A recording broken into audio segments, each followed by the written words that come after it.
No es un problema aislado, entonces es un problema que lamentablemente, como bien ha señalado en la entrevista anterior, hay problemas estructurales de la forma como estamos ubicando, cómo estamos creando ciudades vulnerables, infraestructura vulnerable, sin tomar en cuenta la fenomenología de nuestro territorio. Está con nosotros Juvenal Medina, del PREDES, Centro de Prevención de Desastres. Él es geólogo, gestor, analista y miembro del Consejo Directivo de este Centro de Estudios de Prevención de Desastres, que se llama PREDES. Bienvenido, Juvenal, nos encontramos después de tiempo. ¿Cuántos años tienen ustedes trabajando el tema de prevención de desastres? Muchas gracias, Nicolás, por la oportunidad de conversar. PREDES, como institución especializada en este campo de la gestión de riesgos, va a cumplir 40 años este 1 de abril. 40 años. Justamente nace como institución en este campo a raíz del niño, el niño 82-83, que vivió severamente también el país, y la cuenca del Rímac fue un escenario de desastres. Y es ahí donde PREDES da sus primeros pasos, brindando asistencia humanitaria a la familia de Chosica que sufrieron los efectos del desastre, y ahí, digamos, empezamos a trabajar de manera continua en este problema grave del desarrollo. No es un problema aislado, entonces es un problema que lamentablemente, como bien ha señalado en la entrevista anterior, hay problemas estructurales de la forma como estamos ubicando, cómo estamos creando ciudades vulnerables, infraestructura vulnerable, sin tomar en cuenta la fenomenología de nuestro territorio, ¿no? Las lluvias no son ajenas a la realidad. Claro, lo que nos ha pasado, es decir, lo que está ocurriendo ahora, por ejemplo, ¿no es cierto? Que nos ponemos a discutir y hay que reaccionar desesperadamente a la emergencia, ¿no? Hay que sacar a gente de los lugares donde viven, hay que atender a gente que lo perdió todo, hay que ir a rescatar a la gente que ha quedado como en islas, aislados. Pero eso lo que pone en evidencia son montones de problemas, es decir, desde las obras que no se hicieron para enfrentar esto que era previsible, hasta situaciones como la de cantidades inmensas de gente viviendo en zonas donde no deberían vivir, que no son menos, sino que ahora resulta, por ejemplo, hablaba con Pedro Ferraz hace algunos días, que es como un amigo, y un hombre también especializado en estos temas de desastres, y me decía, el problema que te enfrentas hoy es que en vez de vivir menos gente en zonas vulnerables, vive más gente. O sea, en los últimos 5 años nomás se ha multiplicado la población en las zonas vulnerables. Efectivamente, hay mayor exposición, mayor población expuesta, mayor infraestructura expuesta, porque cada vez que surge un pueblo hay que dotarle de los servicios, tanto, digamos, de servicios básicos, urbanos, colegios, centros de salud, etc. Entonces vamos creando ciudades vulnerables, porque no estamos considerando justamente esta fenomenología, esta susceptibilidad del territorio a diversidad de fenómenos naturales que ya los tenemos identificados. Terremotos, la lluvia con todos sus peligros derivados, ¿no? Como lo estamos viviendo. Entonces, esta es una información que no podemos soslayarla, no podemos desmerecer para ver cómo mejor orientar el crecimiento de las ciudades. Entonces, un desastre lo que nos enrostra la vulnerabilidad que tenemos, tanto a nivel de población, pero también a nivel de institucionalidad, ¿no? No hay una institucionalidad realmente muy centrada en lo que es gestionar el riesgo de desastres. Estamos corriendo detrás de los desastres y eso tiene que cambiarse, ¿no? Entonces, estamos justamente viendo la forma de ayudar y auxiliar a la gente que está viviendo el desastre, que es humano. Hay que hacerlo de todas maneras, pero también tenemos que ser conscientes que todo ese esfuerzo grande que estamos haciendo ahora y que vamos a seguir haciendo hasta superar la emergencia, no aborda el problema. Simplemente trabaja sobre los efectos y las causas están internas. Claro, es paliativo. Es paliativo. Entonces tenemos que, además de hacer esta labor humanitaria, de atender a las personas damnificadas y afectadas, tenemos que trabajar de inmediato sobre ese mapa del desastre que tenemos, porque tenemos ya poblaciones inundadas, sí, claro, infraestructura destruida, etc. Ese mapa no debemos olvidarlo, porque nos está mostrando...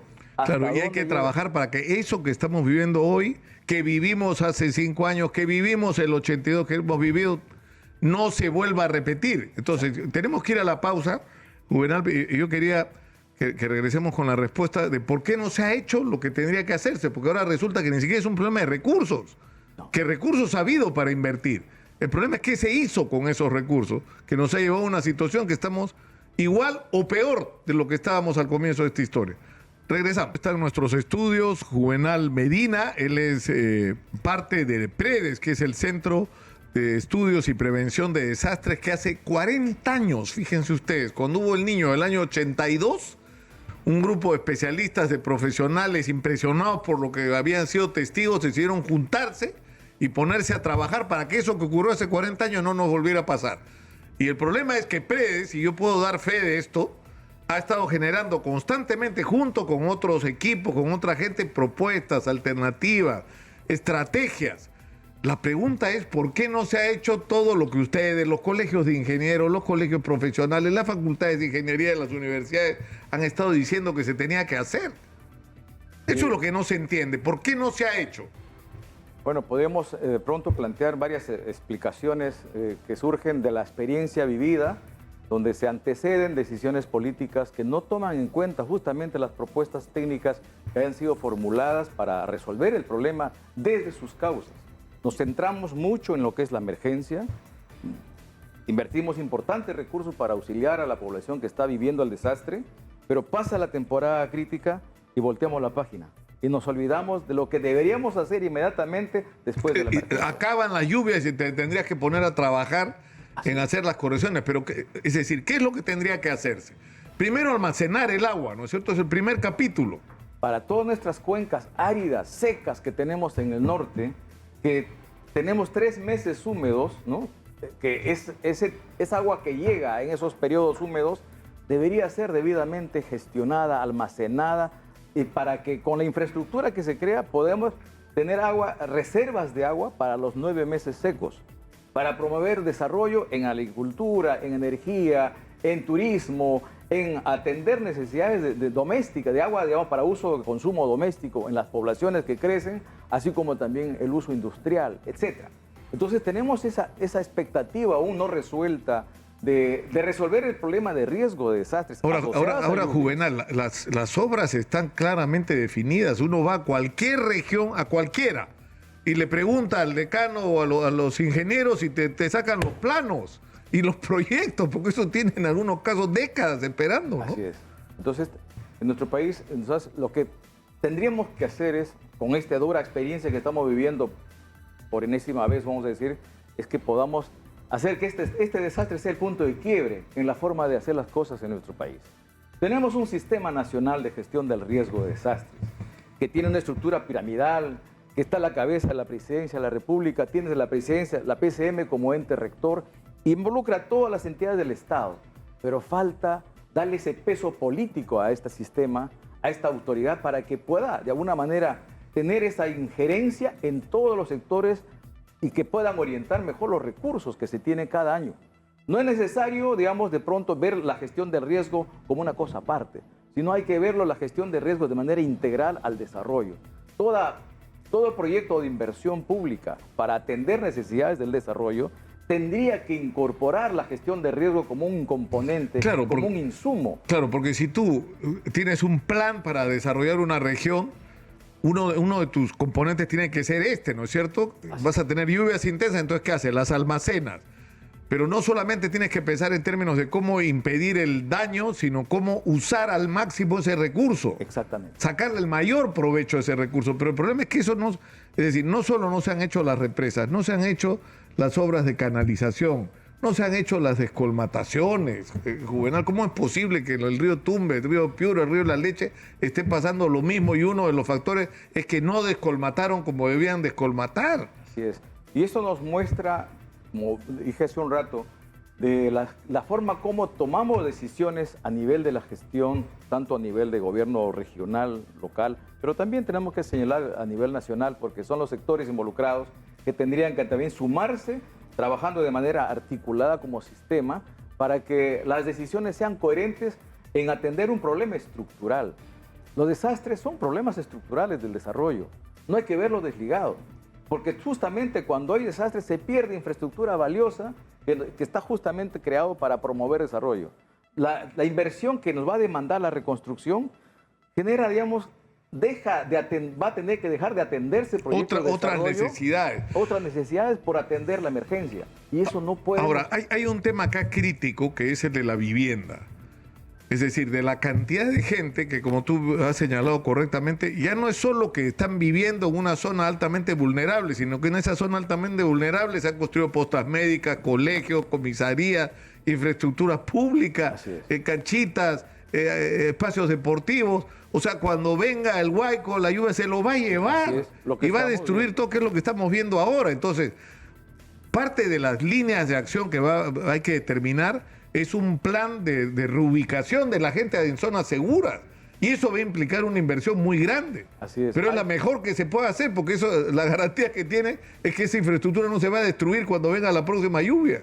Efectivamente, ahí hay acciones que se pueden promover, digamos, como bien señalas, procesos de reasentamiento a lugares que tengan las mejores condiciones de seguridad, pero en caso de que no se puedan mover ciudades tan antiguas, tan enraizadas ahí, tendríamos que crear la infraestructura de protección y sobre todo controlando el problema desde las causas. Piura, Lambayeque, que son ciudades en territorios planos con ondulaciones donde se generan estas llamadas cuencas ciegas donde el agua se empoza, requiere una infraestructura de drenaje pluvial. Eso ya está plasteado desde hace mucho tiempo. Pero además de eso, tenemos que ver cómo logramos que esa inversión que se ha de promover para atender el desastre esté también justificado por los beneficios que va a generar esa inversión al crear una infraestructura que va a dar soporte al desarrollo. Gestionar el agua en un territorio tan árido como el norte nuestro es una buena inversión, ¿no? Entonces, que tiene doble propósito: gestionar el riesgo, reducir las pérdidas probables que estamos teniendo y las probables que han de venir, porque las lluvias van a continuar. Estamos en un territorio donde los ciclos del agua nos van a traer más lluvias. Juvenal, me parece increíble porque siento que esta conversación la hemos tenido ya antes y en más de una oportunidad. Y yo, no, pero es que es increíble. Se sorprende mi productora, la tengo acá en la oreja, diciendo que tenemos justamente que ir a ver lo que está pasando, porque la cosa está crítica. Pero yo me he hecho estas preguntas tantas veces. Se lo hice ahora a Jorge Chávez, que eres el ministro de Defensa. O sea, pone, por ejemplo, en la Autoridad para la Reconstrucción con Cambios a personas que están puestas ahí por una decisión política y que probablemente tengan muchas calificaciones, pero que no tienen idea de lo que es el manejo de la prevención de desastres, que es algo muy especializado, no solamente en términos de conocimiento, sino de gestión, porque es en gran medida un tema de gestión. Entonces, ¿qué es lo que pasa? Que llega el nuevo o la nueva jefa de los organismos, porque no solo, nosotros hablamos mucho de la reconstrucción con cambio, pero hay otros fondos que tienen el mismo destino y llegan a aprender, a enterarse de qué se trata, ¿no? Porque no saben de qué se trata y ese es el primer error que cometemos, creo. Como bien has señalado, en el país tenemos recursos para orientar a la gestión del riesgo. Bueno, la Autoridad para la Reconstrucción con Cambios se creó justamente con esa finalidad de crear condiciones de seguridad. Ese cambio que necesitaba, digamos, este escenario de desastre del Niño Costero era justamente para crear condiciones de seguridad. Pero además tenemos un programa presupuestal 068 que es justamente orientado a reducir la vulnerabilidad y atención en caso de emergencias y desastres, PREVAED, desde el año 2010. Pero que aún no ha logrado tener la prioridad dentro de la distribución del presupuesto de los gobiernos regionales, locales y también de los ministerios. Luego tenemos el FONDES, un fondo justamente que era un fondo de contingencia. Ahora existe un fondo para poder postular y gestionar recursos para implementar obras de protección. Y a su vez, en el contexto de la declaratoria de emergencia, se generan esas facilidades para poder reorientar los presupuestos para atender estas necesidades. Pero tenemos que de alguna manera tomar en cuenta también que no debemos perder de vista que esto es un problema que requiere una gestión permanente, un trabajo sostenido, no solamente en la coyuntura de la emergencia. En la coyuntura, no como respuesta desesperada a la emergencia, sino como parte de toda una estrategia de largo plazo de desarrollo como país. Juvenal, te agradezco mucho por estar con nosotros y a mí me resulta, sinceramente, me imagino cómo debe ser el sentimiento de ustedes, ¿no es cierto? O sea, haberse pasado 40 años predicando lo que hay que hacer, conociendo, investigando, analizando, sacando lecciones, aprendiendo de lo que se hizo bien, lo que hizo, ¿no? Sí, y que ese mensaje, que es un mensaje técnico, no sea tomado en cuenta casi por cualquier razón, pero sobre todo por política. Justamente nosotros como institución seguimos en esta brega, sumándonos al esfuerzo que hace el Estado, complementándolo, no reemplazándolo, trabajando con las comunidades vulnerables, también con los gobiernos locales, y justamente ahora estamos trabajando en 2 zonas de Lima, ¿no? Lima Norte, en los distritos que están también con alta vulnerabilidad a sismos y estos fenómenos asociados a lluvias, pero también aquí en Lima Sur, Villa El Salvador, Villa María el Triunfo, San Juan y Miraflores, tratando de crear esa capacidad local para que tenga un mejor desempeño, porque las autoridades que acaban de asumir el cargo están muy bajos y casi nulos en gestión del riesgo y requiere un fortalecimiento de sus capacidades. Tienen tremenda tarea, pero tienen que generar capacidad local con técnicos para que puedan ellos tener una mejor, digamos, un mejor desempeño y manejar mejor este riesgo, este problema del desastre que está ligado al desarrollo. Muchas gracias a Juvenal Medina de Predes, ha estado con nosotros.